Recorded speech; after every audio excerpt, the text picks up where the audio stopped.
Hello, everybody. It's Gary Stuckey with Real Music. On today's show, I've got an awesome guest. She's the next big thing in Nashville. Country singer Makenzie Phipps is here talking about her brand new single called You Bring the Beer, I'll Bring the Noise. And she's bringing some noise and excitement today. We're going to be talking about her life and the new song and so much more. So here she is. Here's Makenzie Phipps. Hello. Hello, how are you? Good. You okay? Yes. Yes. Are you excited? Yes, I am very excited. That's always good. Mhm. There's got to be some reason though that you're excited. Oh, I know. So let's talk about it, okay? I know you got a busy day today, so I won't keep you too long, right? But brand new single, brand new song out, and you bring the beer, I'll bring the noise. I guess you're bringing the noise right now because you're so excited.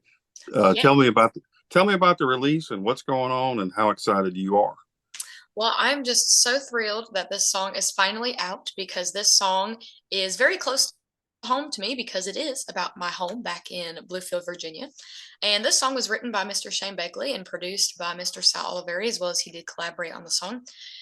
And this song is talking about who I am and what made me into the person I am today. Just growing up in a small town in Bluefield, Virginia. And I recently just relocated and moved to Nashville, Tennessee 3 months ago.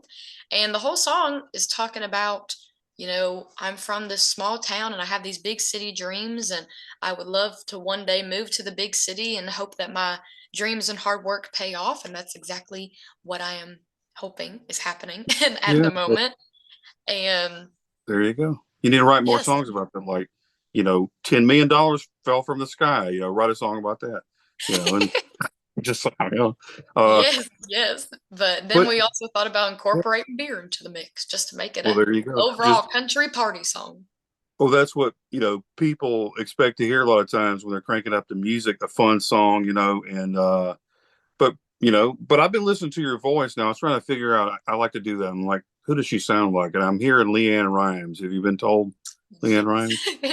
So I Okay. started doing shows when I was 14, and that is the one person I get equated to the most. And recently I've been getting Patty Loveless and also Linda Ronstadt. Okay. Yeah. Now I've been watching some of your videos where you've been singing some covers and everything, and I think you did some Linda Ronstadt songs. I was like, whoa!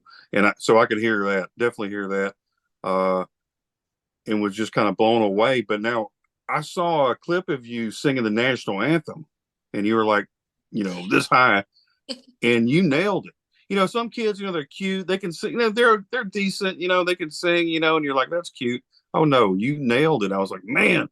So if I was in the audience that day, I would have said she's got to be something because your voice was just smooth and like you didn't no bad notes there, and you were hitting them. So I'm just saying, I paid attention to that, but good job on that. Well, thank you. Um, so moving from small town to Nashville, how different is that? Night and day. Night and day. So where I was in Virginia, as cliche as it does sound, because I know a lot of interviewers, a lot of people that are in the music business that do move to Nashville, they're like, oh, well, I came from a small town. And I really did because, I was looking at the population records of Bluefield, and it's from like 2021, and it was like 5,000 people. But where I am in Virginia, it's located on the Virginia West Virginia line. So there's a Bluefield, Virginia, and a Bluefield, West Virginia. So Ah, being in Virginia, there's, a couple red lights. We have a Walmart. We have your basic fast food restaurants. And, down in Virginia, there's a lot of more so bluegrass Americana kind of music. But you come down to Nashville, and this is where everybody comes for music. And there's such a broad spectrum of any genre you'd love to hear. You got metal, country, pop, rock, bluegrass, you name it. So I will say it is a lot more competitive down here. But I always say at the end of the day, everybody that's in music who comes to Nashville, we're all aiming for the same goal, which is to try to make it one day, whatever your definition of making it is. I've always told people that ask me, where do you see yourself in 5 years, 10 years, something like that? And I always tell them, if I get big and famous one day and my name is a household name and everybody knows me, that's cool. But if I am able to make a living off of music and financially support myself and be comfortable, I'm fine with that too. So it honestly just depends on what the Lord has paved for me on the path I am taking. You're just taking it one day at a time, right? Yes. Speaking of one day at a time, your name sounds like a girl from that show. Does anybody ever say Makenzie Phillips. you're, yeah, you're from that one? You're like, you look so much younger than I thought you would. Yeah. So, talking about small towns, now, I'm in a small town called Bruton, Alabama. I don't know if you've heard of Bruton, Alabama, but there's a guy named William Lee Golden from here. You ever heard of William Lee Golden of the Oak Ridge Boys? Yes. Yeah. So he's from right here. So small towns produce some great sounds. Hey, that rhymes. I Yeah. just made that up. Can I It can I does. write with you now? Is that I was no, in I'm just saying. Alabama last year, my Were first you? What time. what was going on then? I was in Dothan visiting some family. Oh, cool. That's a nice town. That's like east of me. I was trying to figure it out. I'm bad with directions. Uh, but yeah, but your music though is taking off and everything. You've been on what Facebook, TikTok, and all these people are checking you out. And I guess you were amazed when you woke up one morning and saw that there were like millions of people tuning in to your video, right? Is that what happened? Right? Yes. So my two most viral videos that I've ever done were two hymns, ironically. And the first one that had went viral was Amazing Grace. And I believe I was 18 years old when that song had taken off. And at this time, I was working with Country Rebel, which is the world's largest country music platform. They hold like over 8 million followers. And they really are the ones that got me more into the public eye. So I very much appreciate them to this day. And we're still very good friends. And I would just submit videos every now and then, and they would upload them to their social media platforms, and people would come and check them out and start following my page. And my backup singer and guitarist, Shane Begley, which is the person that I was talking about, wrote this song that just released, he had suggested to me, well, why don't you do a hymn? There's a lot of people out there that enjoy hymns. And of course, I got started singing in church. So I was like, that's a good idea. I never thought of that. So I had actually picked a hymn that my mama really loved, and it was one of the first hymns I ever started singing in church, which was Amazing Grace. And I had recorded it and I uploaded it, and it had gotten a couple of views for the first 2 weeks. And then it was like I woke up after 2 weeks and my phone is just blowing up. And I'm like, why is everybody going to this video now all of a sudden? And it had gotten to 1.1 million views in the course of a couple of days. So that was very cool, especially to be 18 having that happen. So of course I continued doing videos, releasing music, doing shows, etc. And I had posted I want to stroll over heaven with you because my aunt in Texas had actually suggested that song to me a while back one time, and I was trying to figure out what song I wanted to do, and I was like, I was learning this song at one point, so let's just go back to it and do a quick video. And that song went viral within 48 hours, and it had reached 1.6 million views, and we were just shocked because it just started happening out of nowhere. And I had called my PR guy and I was like, hey, this video's starting to really get some traction. I don't know what you want to do with it. And he was like, okay, well, tonight, if it gets to 250,000 views, let me know and maybe we can do something. And I was like, it's going to hit 500,000 here in like 2 hours. I was like, Wow. that's how much this is getting momentum. And it's so crazy to me how the algorithms work on social media platforms, because that is the key to everything. And people always ask me on my page, they're like, how do you get all these views and all these comments? And I'm like, if I knew, I'd be doing it more often. That's right. And Exactly. even with hymns, I have noticed just with my videos, whenever I do hymns, people always seem to go back to them. Like I had a hymn uploaded of In the Garden, and I had posted that months and months and months ago. And at one point, people started getting more traction to it. So it just amazes me how algorithms and individuals out there can work. But Yeah. I just I've take it seen when it happens. I've I've seen videos though that were amazing, and like you said, it's all about the algorithm. And you're like, how does it work? Now I posted a video of Milli Vanilli and it got like 3,000 views. So You never know. You never know. I have a friend of mine, just Jake Hoot. He was on The Voice, and we were talking backstage one time at an event. We were just talking about, sometimes posting on social media can be a pain because you never know what you want to post. And there's right. so many different ideas you could have. And I remember he was telling me, he was like, I could pour my heart out into a song and post it and it get a couple hundred and a couple thousand views. And then I could post me putting a sticky note on the wall and it gets a million views. And I'm like, I have no idea. Well, hopefully, like, and I know you probably don't, put all your hopes and dreams into people's reaction, because I think that if you are happy with what you're doing, of course it's going to show, but it don't really matter what anybody says. It matters what you think about yourself. And I think that does show whenever you're singing. You look like you're enjoying yourself when you sing, you're not just like, I gotta sing today, you're having a good time, right? Um, but that's got to be cool because I've been seeing you everywhere, like doing interviews. I think like on Newsmax and places like that. You've got to have this certain confidence whenever you see millions of views, and then you go from that to being on Newsmax or different shows. It's got to make you like, okay, maybe this is it. Maybe the dream is happening. Does that make you feel good when you do Yes, that? I do. I do very much enjoy doing interviews. And I actually joke with my mom all the time. I'm like, doing interviews is one of the easiest parts of being in music because all I get to do is talk, and I love to talk. Sometimes I feel I probably talk too much in some scenarios, but I'm very fortunate for everything that I've been given, just starting out at 14 years old, and the past 7 years have been completely surreal, but I just take it like we discussed, one day at a time, and you never know what could happen. Like I could wake up tomorrow and something big could happen or something detrimental could happen. You never know. Well, you never know, but we're gonna believe in the something big and focus Positive. on that, right? Um, so when you were growing up, who was your biggest influence musically, maybe like in country, and then in your personal life and your family? Who are some of those influences? So musically, definitely is Loretta Lynn. I started singing her when I was very young. She was one of the very first individuals I started singing, and I do believe she is and always will be the queen of country music.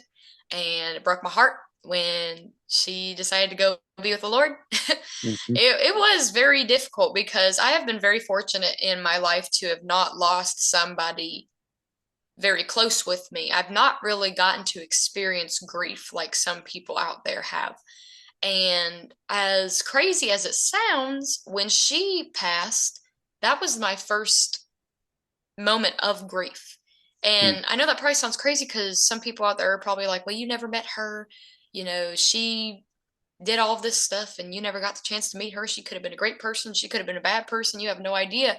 But her music really touched me, and just her story touched me, that she came from a small town in Kentucky, Mhm. and her and her husband was like, come on, we're gonna do this, you're gonna be big and I'm gonna make you do it whether you like it or not because you have the talent to do it. And when she passed, it was very difficult for me because I woken up that morning, I was home alone, and the first thing I looked at on my phone, my parents both texted me and they said Loretta died.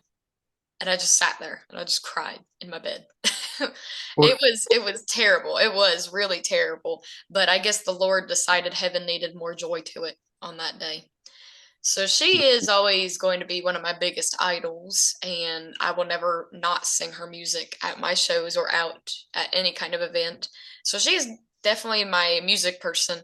And as far as people in my family that are very big role models to me, my mom is definitely the one that I would not be anywhere without my mom. I really wouldn't. She is the person behind the scenes. She's helping me with things I don't half understand.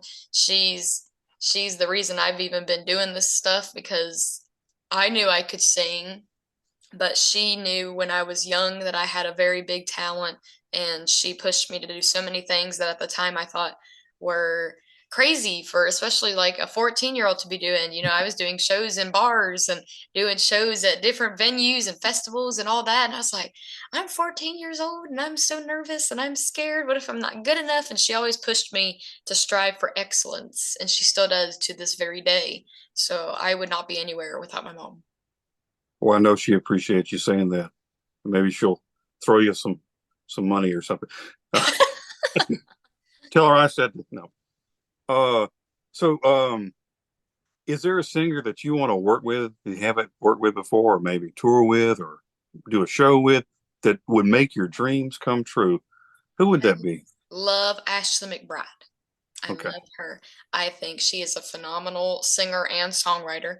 The first time I ever got introduced to Ashley McBryde, I've never met her yet, but the first time I ever found out about her was I was actually going and watching Miranda Lambert perform, and she was one of the opening acts for Miranda Lambert. And I didn't know of her at the time. She was relatively new and getting out there. And my dad had pulled up some of her music and seemed to be very interested in her. So we went and watched her perform at Miranda Lambert's concert, and I just loved all of her songs. And I felt her songs were very relatable to me and what I have going on in my life, especially her song, Girl Going Nowhere.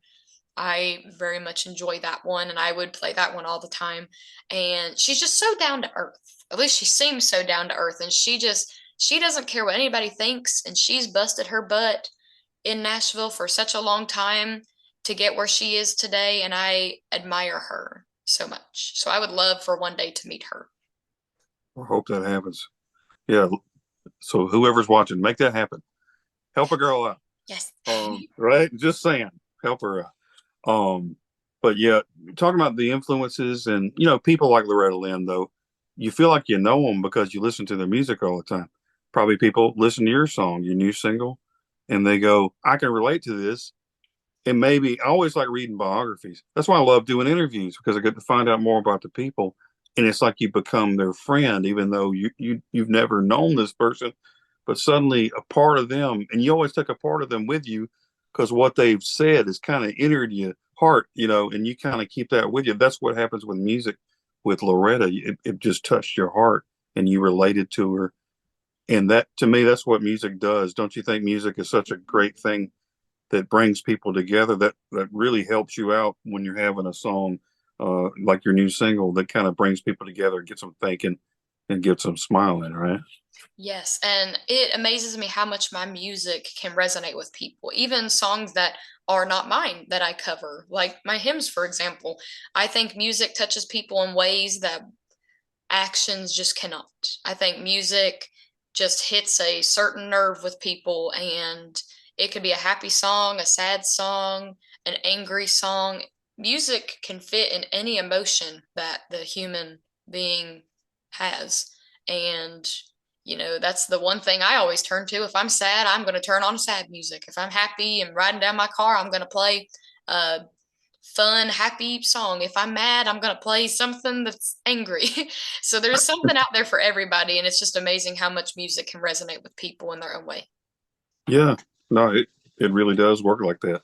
Um, so you been playing a lot since you come to Nashville? What kind of shows you've been doing? And I have been doing some open mics and writers' nights, and I have been getting some more shows under my belt since I did move here 3 months ago, as well as I do go back home for some shows. I went back home to Virginia actually last weekend for a four-show weekend, and that's what I'm going to be doing for 2024 as well. I'll be branching out to different states to be doing shows as well, and just going around the East Coast, and hopefully one day I can make it out to a lot more states around the world, but I'm just taking it day by day, going with what the Lord has to offer. And I just love playing for people back home as well as down in Tennessee. So if anybody's interested in coming checking me out, I do still have some shows on my roster this 2023 year. So you can go check those out on any of my social medias. I'm available on TikTok, Instagram, Facebook, and my website, MakenziePhipps.com.